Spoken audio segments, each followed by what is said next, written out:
Hello again, and thank you everyone for joining us today. My name is Karen Formansky, and I am the Corporate Engagement Research and Analysis Manager here at the Good Food Institute. Welcome to GFI's webinar on the state of the industry for plant-based meat, seafood, eggs, and dairy products. Today, my colleagues and I will be covering the rapidly evolving plant-based meat, seafood, eggs, and dairy industry, including the commercial landscape, the public and private investments, scientific progress, and regulatory developments. But before we dive in, I'd like to go over a few things for housekeeping. First, we will send a copy of the presentation to all registered attendees and post the recording on GFI's YouTube channel as well. We will also send you a direct link of the slide deck that we are presenting today. We'll have time for questions at the end of the presentation, so feel free to submit your questions at any time during the webinar via the Q&A box. Some questions may be answered via text in the Q&A box throughout the presentation or afterwards. And third, we'll be hosting a virtual networking event immediately following this webinar. So please register using the link in the chat if you'd like to join us today for one-on-one conversations with others in the alt protein industry.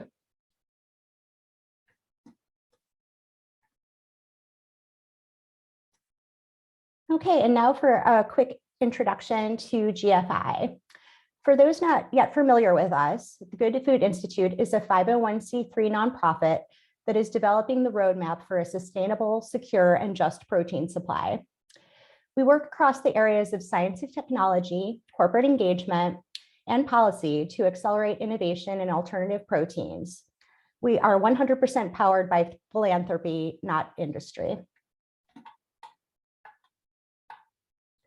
The key question we're working to address is how we will feed 10 billion people by 2050 and do so sustainably, efficiently, and safely. Industrial animal agriculture is in the top 2 to 3 most significant contributors to the world's most pressing environmental issues. It uses 75% of agricultural land, yet provides only 33% of the global protein supply. Industrial animal agriculture is also the #1 user of medically important antibiotics.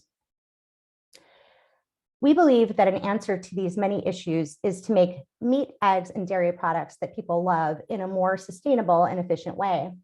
With alternative proteins, we can make proteins directly from plants with fermentation technology or by using animal cell culture. So we'll begin with an overview of the commercial landscape. GFI and the Plant-Based Foods Association commissioned retail sales data from SPINS for the total marketplace and refined it using custom coding. We built this custom database by first pulling in all of the products with the SPINS plant-based positioned product attribute. And the data set was further edited by adding plant-based private label categories and subcategories and refining certain plant-based categories, such as plant-based eggs. So this slide provides an alphabetized list of the top 10 plant-based meat and the top 10 plant-based dairy brands by US retail dollar sales in 2021.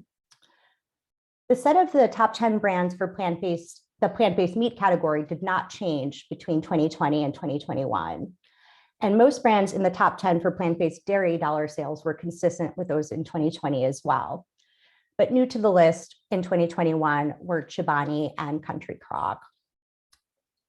These brands continue to innovate and expand on their offerings. For example, in 2021, Beyond Meat launched their new Beyond Chicken plant-based breaded tenders in retail outlets, having debuted them in restaurants earlier in the year. Impossible Foods released Impossible Chicken Nuggets in both food service and retail. Chobani, which first launched their plant-based yogurt line in 2019, has since expanded with a line of plant-based coffee creamers. And Dannon pushed the envelope with their Silk and So Delicious brands. So Delicious Wonder Milk is a product made with a blend of oat milk and coconut milk and has the fat, vitamin, and mineral content that is similar to cow's milk. Silk launched Next Milk, which aims to meet the taste expectations of conventional milk consumers. Plant-based private label offerings are also expanding. This slide displays various retailers and their plant-based private label coverage. Retailers like Kroger and Albertsons offer plant-based private label products across meat, milk, dairy, and meals. According to data from Mintel's 2021 plant-based proteins report, 55% of consumers would like to see more prepared foods made with meat alternatives. So now let's take a look at plant-based food growth in the US. Retail sales of plant-based foods grew at 6% over the course of 2021 to hit $7.4 billion. This is up from just under $5 billion in 2018. Overall, plant-based food retail sales grew 3 times faster than total food retail sales, with most plant-based categories outpacing their conventional counterparts.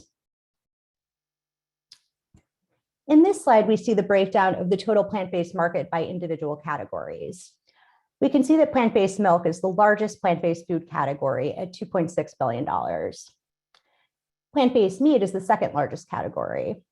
After record growth in years prior, 2021 plant-based meat dollar sales remained strong, delivering a repeat year of $1.4 billion in sales and growing 74% in the past 3 years, outpacing conventional meat sales by almost 3 times. And here we compare the dollar sales growth of plant-based products to that of their animal-based products counterparts across key categories. The plant-based products are represented by the dark turquoise bars and the animal-based products by the yellow bars.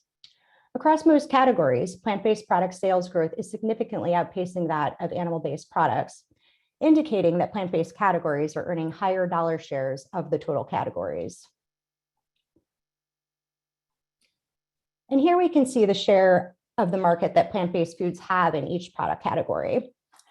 The yellow bar shows the 3-year relative growth in dollar share for each category from 2018 to 2021. And these numbers illustrate the momentum of these categories over time.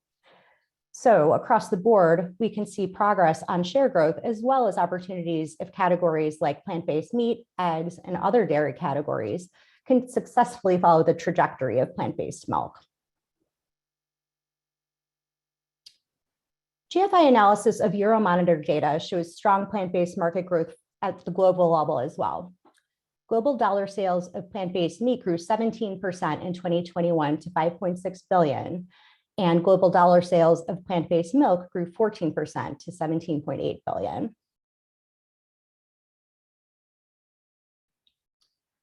Back to focus on the US, the total households purchasing plant-based foods also increased from 2020 to 2021.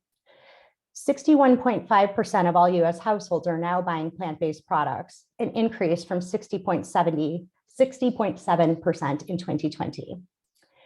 Households purchasing plant-based foods via the internet also increased from 4.1% in 2020 to 5.5% in 2021, with 56.8% of those purchasers being repeat purchasers.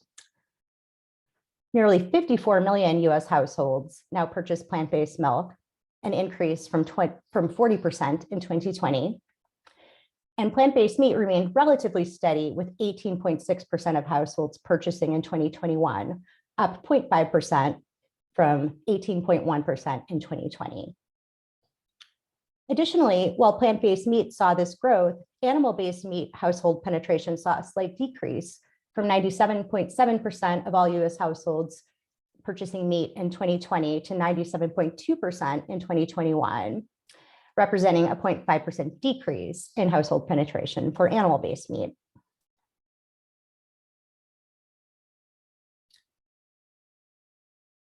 In this slide, we look at who is driving plant-based foods purchasing. Consumers active in plant-based categories tend to be younger. Millennials and Gen X are the largest purchasing groups, both at 31%. They are also more likely to come from higher income brackets, to have college or graduate degrees, and to have children. These demographic trends hold in terms of dollar sale indexes as well, with consumers aged 35 to 44, consumers with graduate degrees, and consumers with income greater than $100,000 a year, all having higher levels of interaction. These trends indicate missed opportunities for plant-based brands to engage with the oldest and youngest generations of consumers, as well as those of all ages with lower budgets, which leads us to our opportunities. The biggest opportunities in plant-based food are taste and price. Those are our key areas of focus right now. Study after study indicates that consumers are looking for improved taste in plant-based products. And price parity with conventional meat remains a significant opportunity, as plant-based meat is, on average, twice as expensive per pound, according to GFI's analysis of the Power of Meat 2022. According to Mintel, 20% of consumers who don't eat plant-based proteins say it's too expensive, as do 26% of consumers who are eating plant-based proteins less often than a year ago. Still, we see that plant-based products are currently closer to matching prices of premium meat and dairy products, those that are organic and grass-fed, for example, and several brands continue to work to lower their prices. And with that, I will turn it over to Sharon. Wonderful. Thank you, Karen. So now let's take a look at how growth in investments overall, although we'll see in plant-based, it's a little bit nuanced of a story this year, supported this growth of sales in 2021. So alternative proteins as a whole raised $5 billion last year, which actually nearly doubled the investments to date and brought total investments to $11 billion. Excitingly, this $5 billion represents nearly half of the $12.8 billion of private investments across all of food tech last year, which really demonstrates the central position that alternative proteins hold for investors when they're considering the future of food. Now, plant-based milk, meat, eggs, and dairy broadly, raised $1.9 billion, which brought total investments in plant-based to $6.4 billion. Now, unlike in the past, plant-based companies' invested capital didn't increase from the prior year, and in fact, it fell modestly.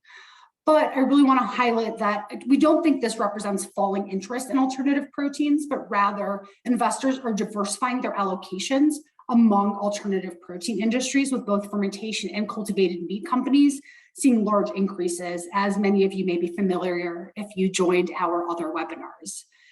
In addition, as the plant-based landscape continues to mature, some of these companies are electing to go through liquidity events rather than seeking large private capital raises. So that also contributes to the what seems like a decrease on this specific slide. Looking at the top countries in which plant-based companies have raised rounds, we can see increasing diversification as well. So while companies in the US did continue to account for the majority of investments, this is declining meaningfully over time. So in 2015, just 6-7 years ago, the US accounted for 99% of investments, while in 2021, the US accounted for 56% of investments. So a really meaningful change there. And taking a look at some of the notable rounds raised last year, this geographic diversification is also quite clear. So starting in the US, Impossible Foods met its record raise from 2020, raising another $500 million round last November, which brought its total invested capital to $2 billion. And this $500 million raise, which Impossible has done twice, remains the record deal size across the industry. So that does reflect some of the larger flows going to the US.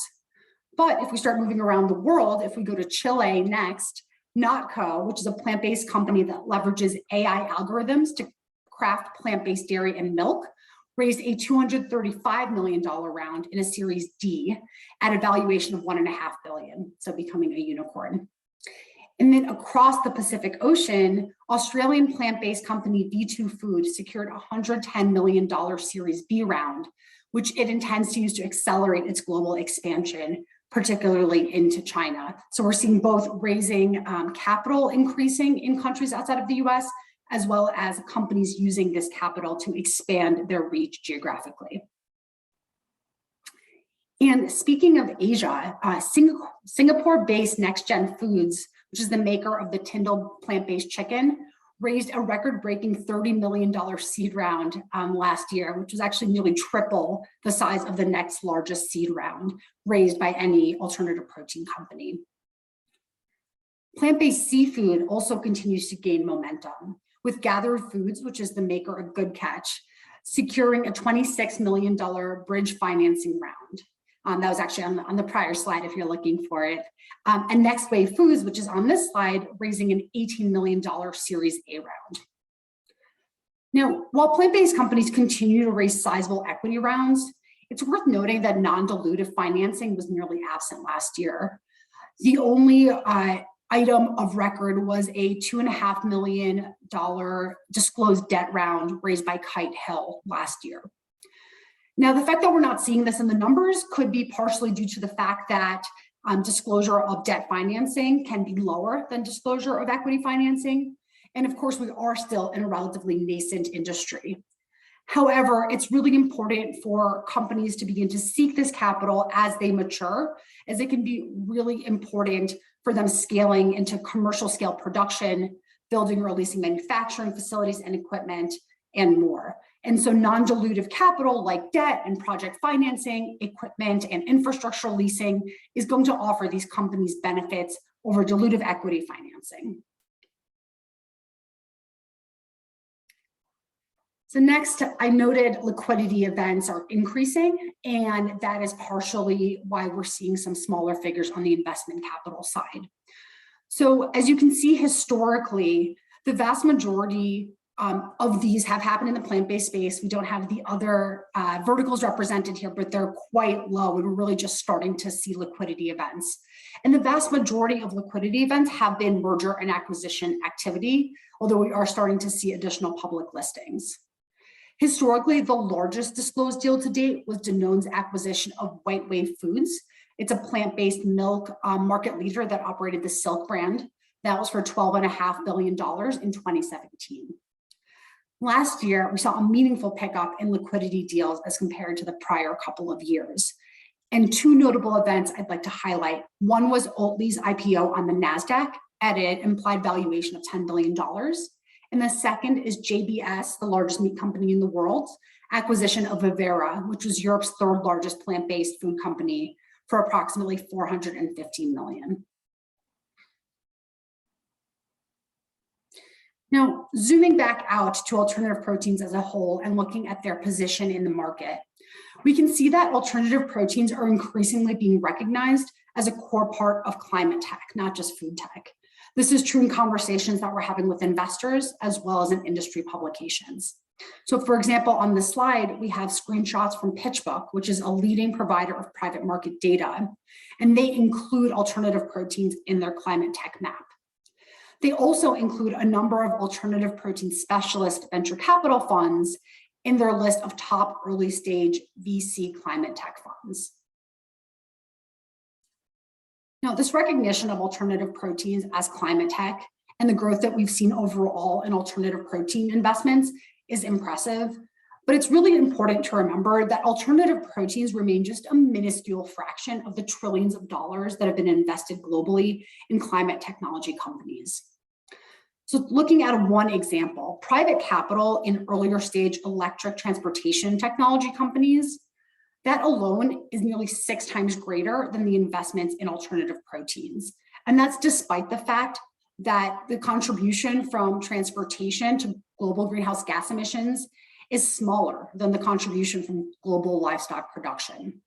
And of course, this figure doesn't include the investments beyond venture and private equity capital, like government funding and fundraising through public equity and debt markets that electric transportation companies have benefited from.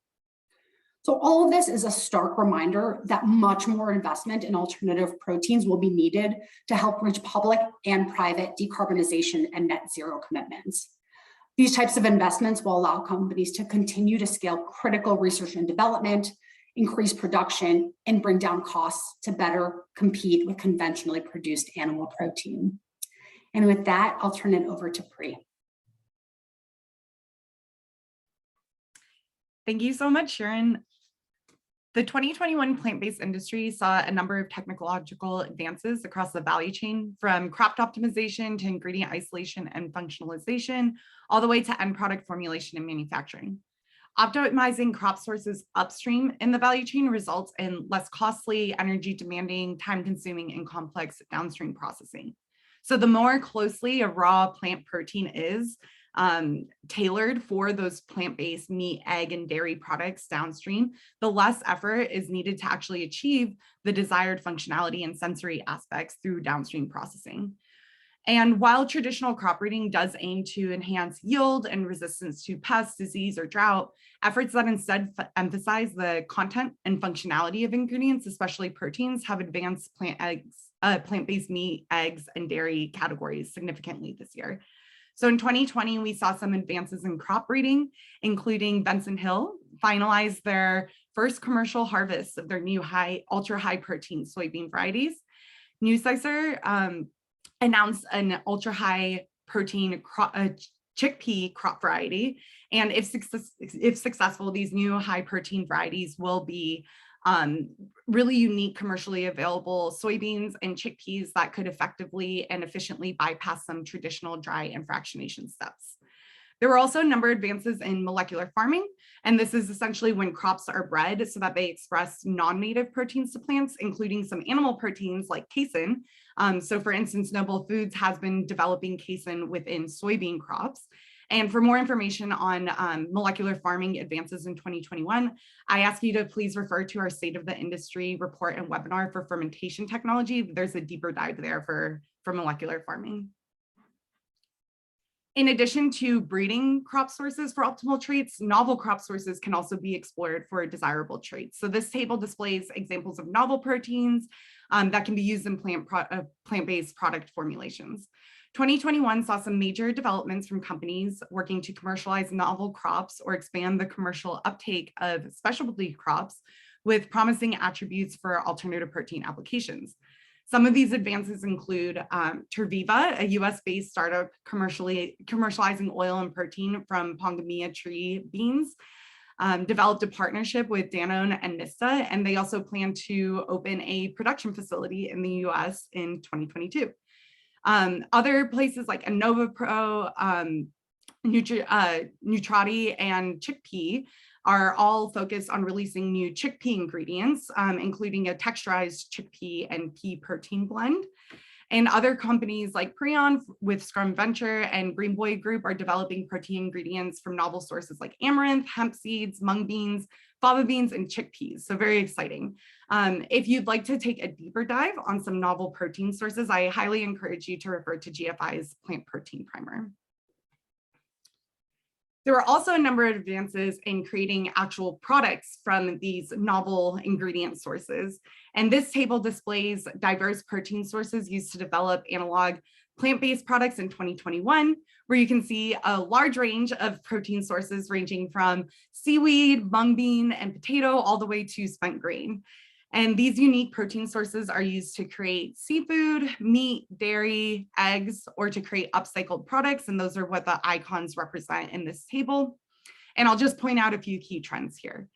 Aquatic species like seaweed and duckweed are becoming increasingly popular due to their sustainable cultivation, high protein content, and good protein functionality and nutrient content.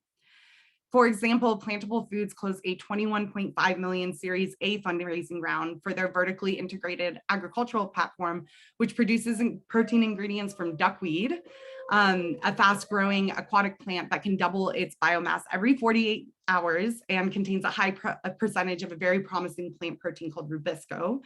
And the company's inaugural Ruby protein is initially targeted at the egg replacement market. Additionally, a number of plant-based egg products emerged this year with unique protein sources like lentil, lupin, mung bean, and chickpea. All the companies with egg products listed here created liquid egg products that could be used like as a scramble or for quiches or other dishes, except for InnovaPro, which did develop a chickpea-based egg white replacement. Proteins also obtained from byproducts, so upcycling, can reduce food waste and food production costs. And there are some companies that are creating these plant-based products from upcycled spent brewing grain and sunflowers.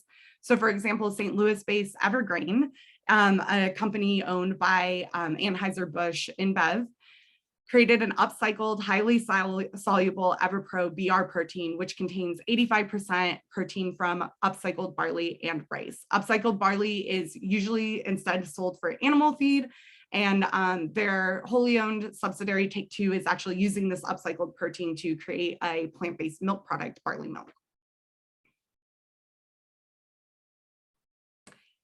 This flowchart demonstrates some traditional wet and dry fractionation of crops, which just separates the crop materials into fractions enriched with proteins, oils, fibers, or starches to use as ingredients. And ingredient processing is typically scale dependent, where we rely on very high volumes to make up for low margins. A few key examples of ingredient processing scale up include Purist, breeder and processor of non-GMO yellow pea and soy. They opened a new pea protein facility in Minnesota, and they're more than doubling their pea protein production capacity, which is really excellent. And this facility actually used to be an animal dairy processing facility that made cheese sauce and other dairy products. So very excellent example of repurposing for the industry. Ingredion also launched Prista, which is a line of pea and faba bean concentrates and flours, and opened up a new protein manufacturing facility for peas, lentils, faba beans in Saskatchewan. Roquette completed commission of the world's largest pea protein facility in Portage la Prairie, Manitoba, and it's expected to reach full capacity right about now in early 2022, and can process more than 125,000 metric tons of yellow pea annually. They also opened a new R&D facility in France that is dedicated to plant protein innovation. Finally, government-funded Protein Industries Canada recently announced a major co-investment in a project that will utilize some of Canada's most widely grown crops in the development of new plant-based foods and ingredients. So they're partnering with companies like Merit Functional Foods, Purist, and Lupin Platform Inc. That will facilitate farm-to-product production of pea, canola, and lupin protein ingredients. And in addition to crop development and then ingredient optimization, another really great area of focus is all the way downstream on the texturization methods. A number of companies claim proprietary technologies that achieve whole muscle texturization. And while new technologies are emerging, extrusion is still the predominant form. And in 2021, we saw a number of advances in wet and dry extrusion technology. So Givaudan opened a new protein hub in Switzerland that is equipped with a development kitchen and a pilot plant with a high moisture extruder. Givaudan also collaborated with Bieler Group to open a plant-based protein innovation center in Singapore that uses dry and wet extrusion technologies to produce 40 kilograms of plant protein per hour. Buehler and Food Technology Research Institute Dill in Germany opened the new Technology Center for Proteins in Germany, which will provide state-of-the-art research, testing, and production infrastructure for extruded plant protein products. And companies like Nestle, This, Hey Meat, and Hooked Foods all launched plant-based products this year, or this past year rather, that use high moisture extrusion technology. And so while extrusion is very efficient and it does a really great job, especially for restructured products like burgers and sausages, the capacity to form longer fibers that we find in animal meat to make these analogs is a little bit limited. So there's some novel methods for texturization, including 3D printing, that is kind of an improvement on that fiber texturization. And 3D printing can improve manufacturing precision and flexibility, enabling the fabrication of really sophisticated products that mimic whole muscle cut meats. And in 2021, companies like Savor Eat, Redefine Meat, Revo Foods, and Cocos began developing or even launched 3D printed plant-based products. For example, Redefine Meat, they launched 5 new 3D printed plant-based meat products in Israeli restaurants last year. Another challenge in formulation is creating alternative fats. Animal fat is extremely difficult to replicate with non-animal lipids because there's just inherent differences in the molecular structure. So by structuring plant lipids, researchers are able to create alternative fat products that transform these liquid lipids into a structured solid lipid that has really similar texture and cookability as animal fats. In 2021, we saw notable advances to transform these plant lipids into fats from Motif Foodworks, which is creating oleogels, which is just a structuring technique. Cargill partnered with Beeflike, which is using a patent pending vegan fat and blood platforms to create these analogs. Time Traveling Milkman is a spinoff from Wageningen University and Research, as well as Start Life. And it revealed plans to scale their plant-based dairy fat, which is extracted from, or seed extracted fat droplets. And then finally, Apogee is makers of fat alternative from rapeseed oil, and they claim to eliminate 92% of calories from fat without taste or functionality trade-offs. And they recently commercially launched a chocolate, but they're trying to expand to plant-based meat categories as well. We have a number of fermentation-derived fats and cultivated fats on this slide as well. They have been marketed to be used in hybrid products with plant-based meats, and I'll talk a little bit more about that on the next slide.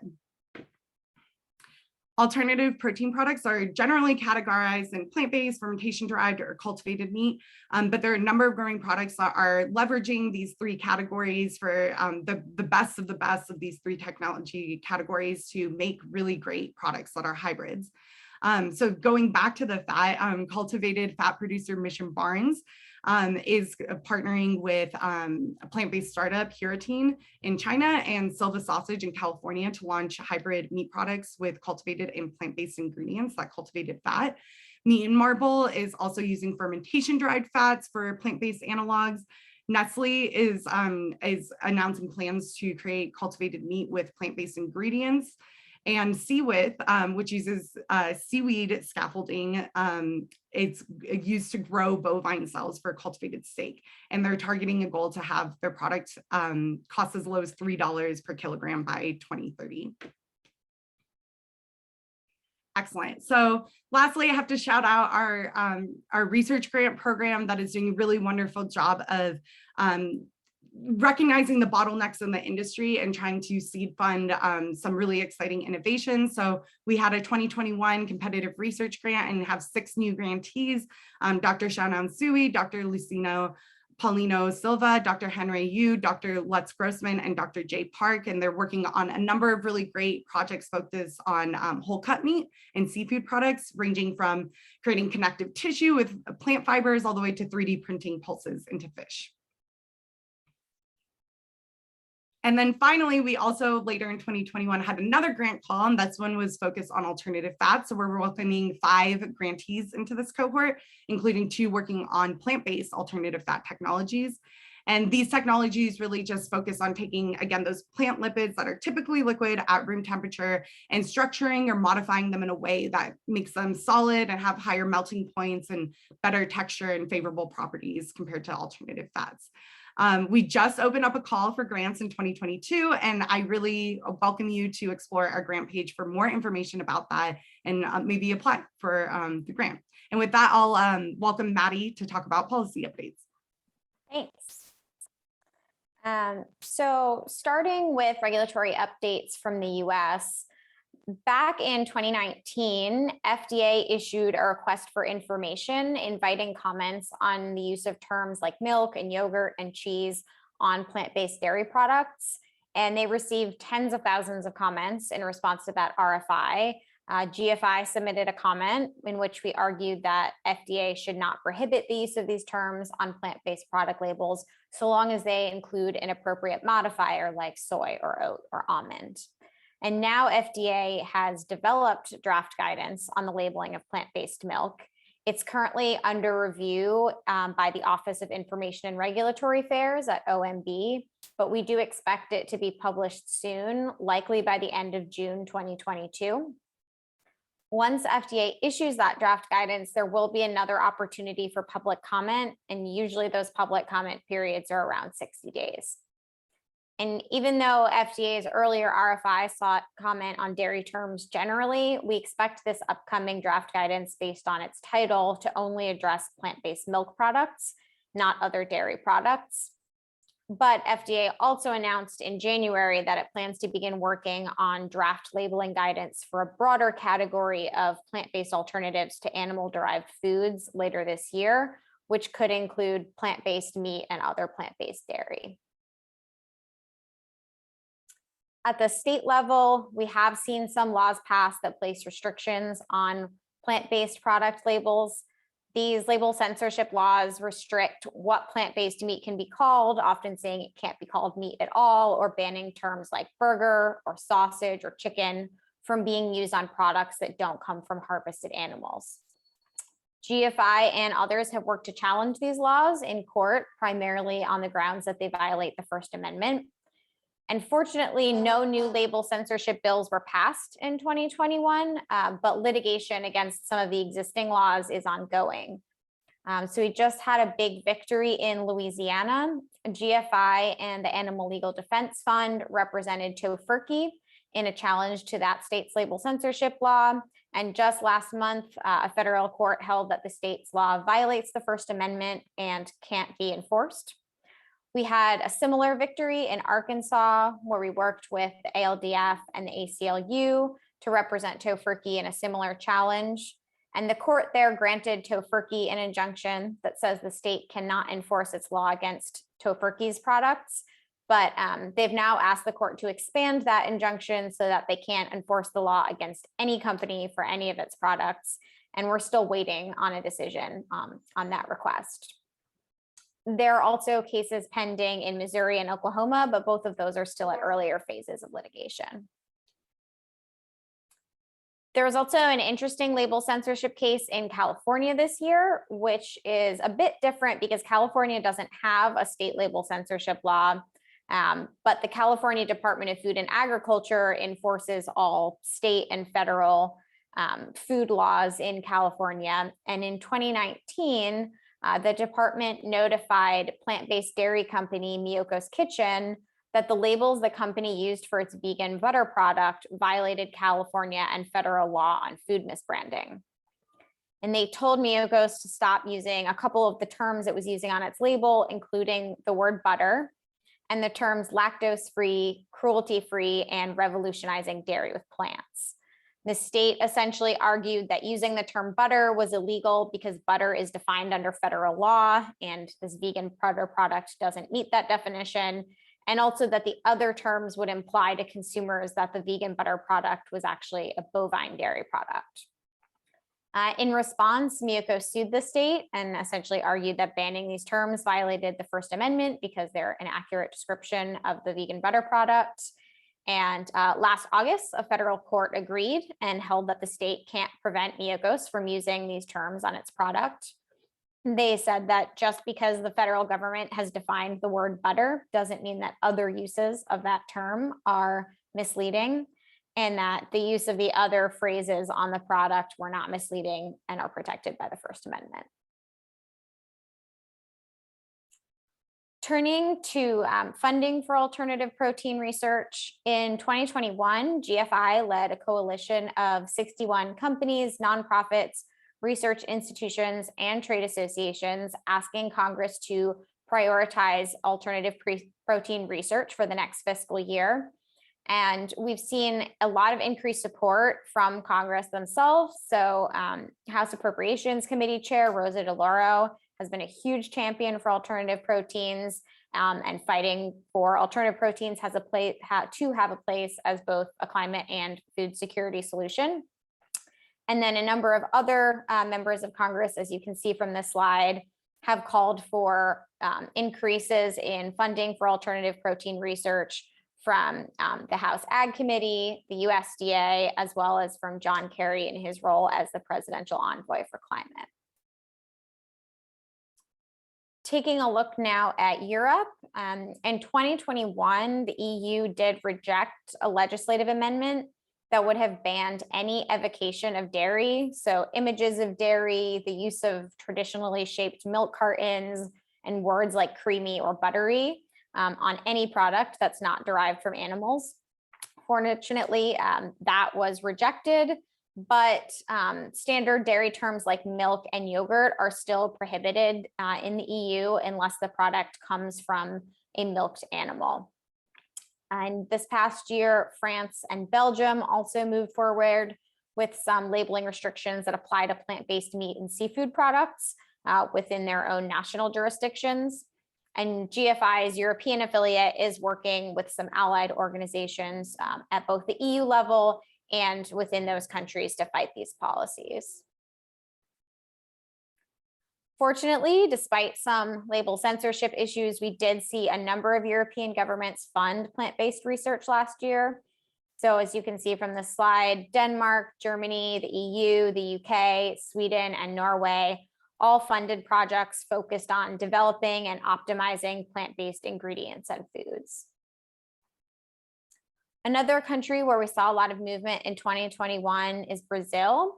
The Brazilian government is in the process of completing a regulatory impact analysis for alternative protein regulation, which is a formal 10-step government process for rulemaking. And that process moved forward 3 steps in 2021, and we expect it to move ahead another 8 in 2022.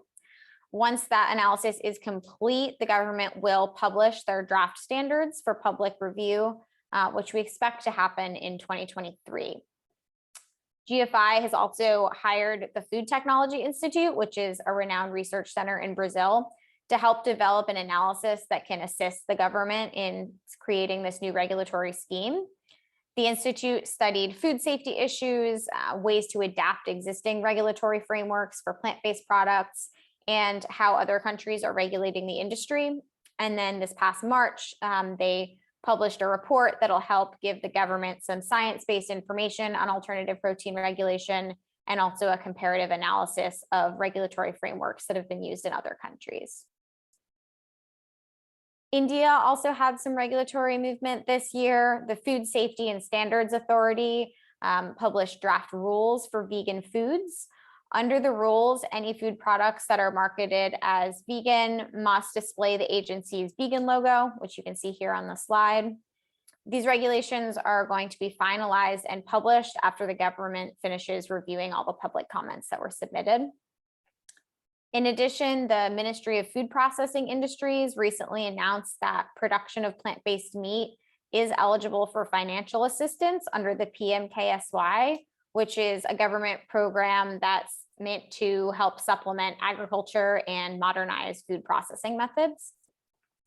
The Indian government's also provided specific financial assistance for soy milk and coconut milk producers, since those are highly popular products in India.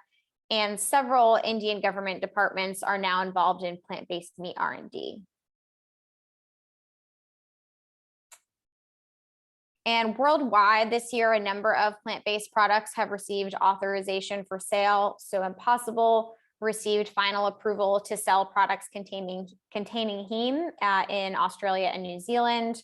The European Commission approved mung bean protein as an authorized novel food after the European Food Safety Authority published an opinion concluding that Eat Just's mung bean protein is safe for human consumption.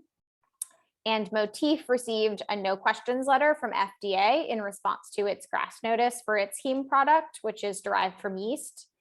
And although that is a precision fermentation process, that heme protein is expected to be used in plant-based meat products. The last thing I want to touch on with respect to policy and regulation is Codex. The Codex Alimentarius Commission is a multilateral organization created by the World Health Organization and the UNFAO that creates non-binding standards and guidance for food safety, labeling, and trade. Codex's standards and guidance have a significant influence on global food policy, especially in developing and middle-income countries. And in 2021, GFI was granted observer status in Codex, which means that we can submit ideas and provide feedback on Codex work. And currently, Codex is just starting its work on alternative proteins and other new food sources. In March, they released a document called a circular letter, which requests information on alternative protein regulation and on the potential work that Codex could do in this space from Codex members and Codex observers.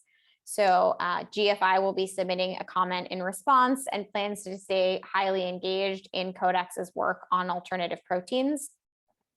And if anybody is interested in learning more about GFI's Codex work or wants to be involved in the work we do with Codex, you can contact me or our lead regulatory counsel, Laura Braden, for more information.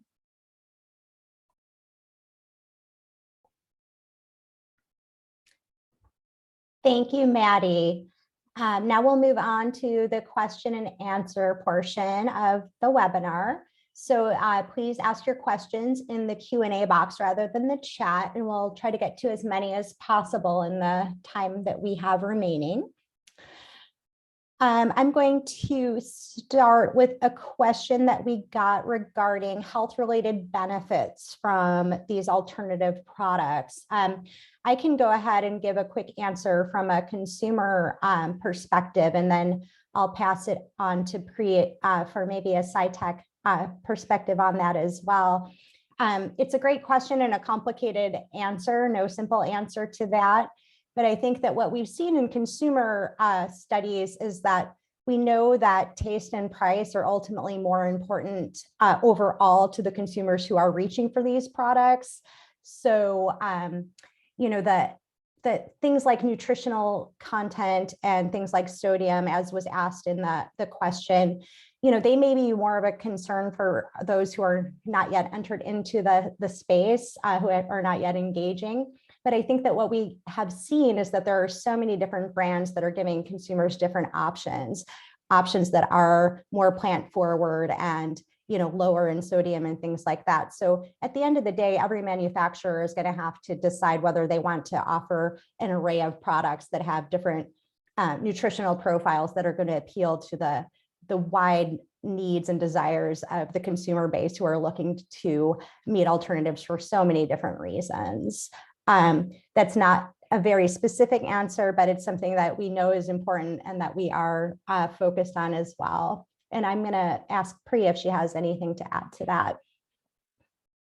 Yeah, absolutely. And yeah, I think, you know, taste, price, convenience are going to be king or queen. And kind of our second generation of products are more focused on that nutritional aspect.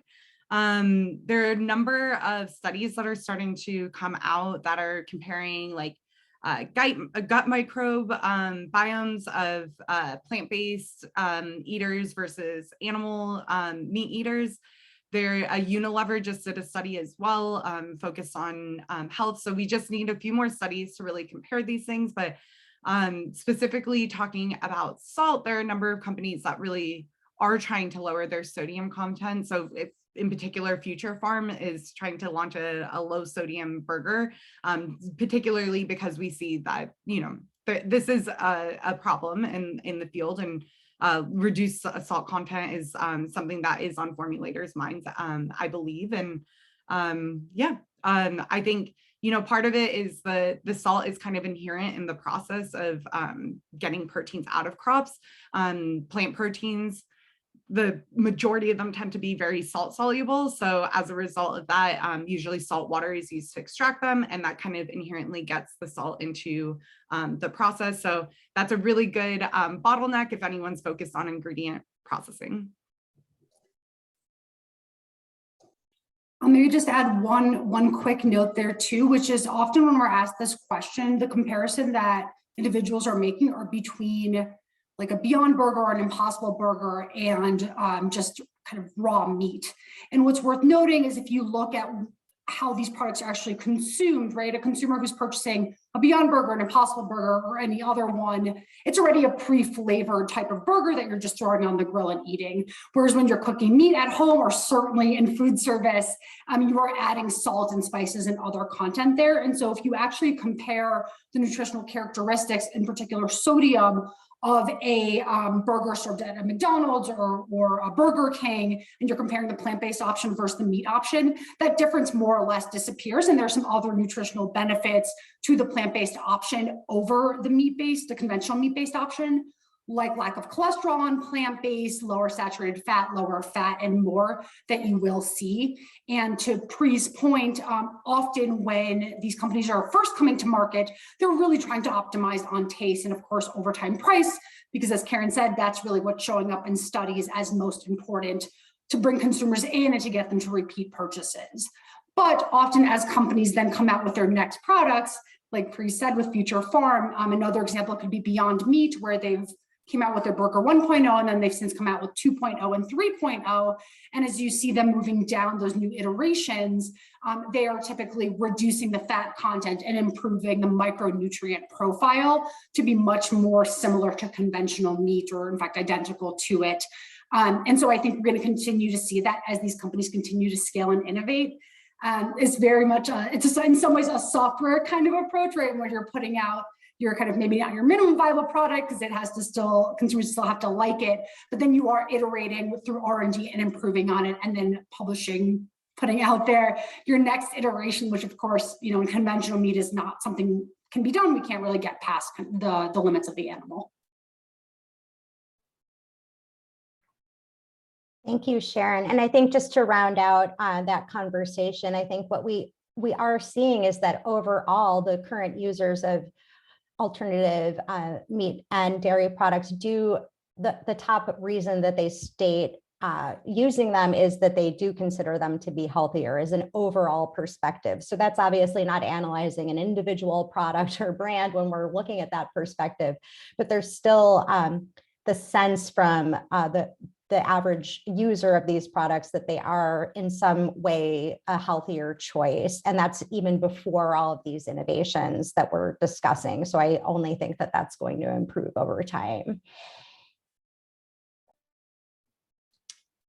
Okay, I think we have time for a couple more questions. There is one question regarding, let's see, what is the biggest barrier to being more price competitive for plant-derived alternatives? I guess the biggest barrier is hard to say because there are many. Is anyone on the team want to chime in on that one? Yeah, I'm happy to kick it off. So there are quite a few ways that costs can be brought down. I think if you look at the launch of any new innovative technology, right? Think about like the iPhone when it first came out, the prices are going to be incredibly high and much higher because you're building out new supply chains, you're building out more new technologies. So you have to invest a lot more in that research and development.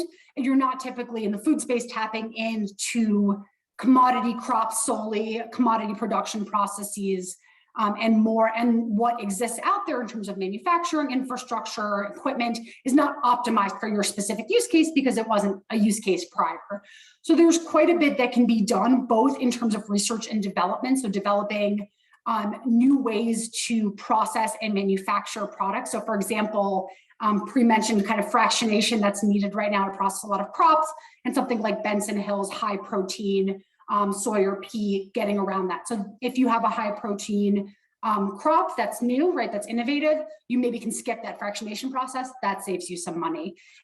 Scaling is always going to be huge in the food industry. It is a scale business. And so as these companies build up their supply chains and scale their manufacturing, that's going to make a huge difference. And a lot of the investments we've seen from many incumbent companies and the partnerships that they're developing with plant-based and other alternative proteins can really bring that scale to bear much more quickly. And then the last example I'll note, this is actually news that came out, I believe yesterday, is that Rebellious Foods, which is one of the plant-based chicken companies, they're also developing a new manufacturing process that is specific for plant-based meat rather than borrowing from other foods.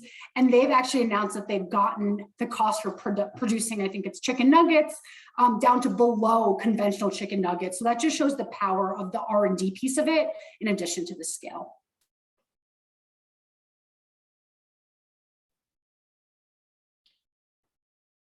Thank you, Sharon. Possibly one last question regarding scalability. We had a question about scalability and texture, and wondering if mycoprotein can be a focus for addressing that directly or with hybrid products. I think we have a lot to say about the potential for hybrid products moving forward that was probably addressed in our fermentation report. Pri, do you have anything to add on that? Yeah, I mean, really, I think hybrids are the future, and I think that there's a really great way for us to get different areas of the technologies to really marriage together in a way that reduces costs and increases the taste. So I absolutely think microproteins are amazing too, and I think it's kind of like it's good to have a variety of products that we're working on in a variety of products that are commercially available for consumers. So yeah, microprotein is definitely one way of addressing texturization, but there's even improvements there that could be done to even further get it to parity with animal meat texture.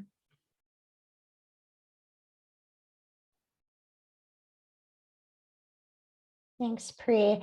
So I'm going to try for one more quick question here. I see one that says the industry seems to be moving towards food technology versus food simplicity, and what do consumers want?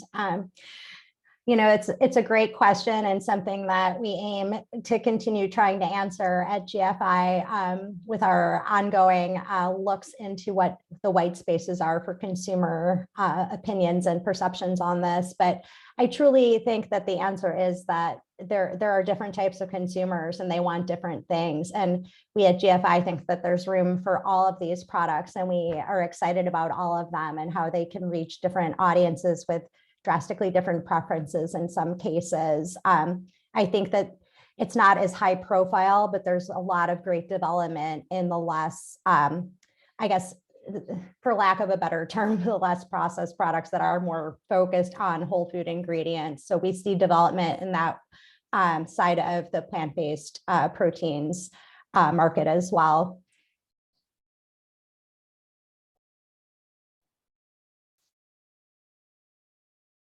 Okay, so I think that is probably about all the time we have for questions today. I want to thank everyone so much for attending. And after this, we are going to be moving to Meetaway for a speed networking session. We're dropping the link in the chat. If you are interested in joining, please do. We would love to meet you and discuss further. I want to thank you all for your great questions, and we also are keeping track of the questions that we didn't get to. So thank you so much again for being here today, and we hope that some of you will join us at Meetaway.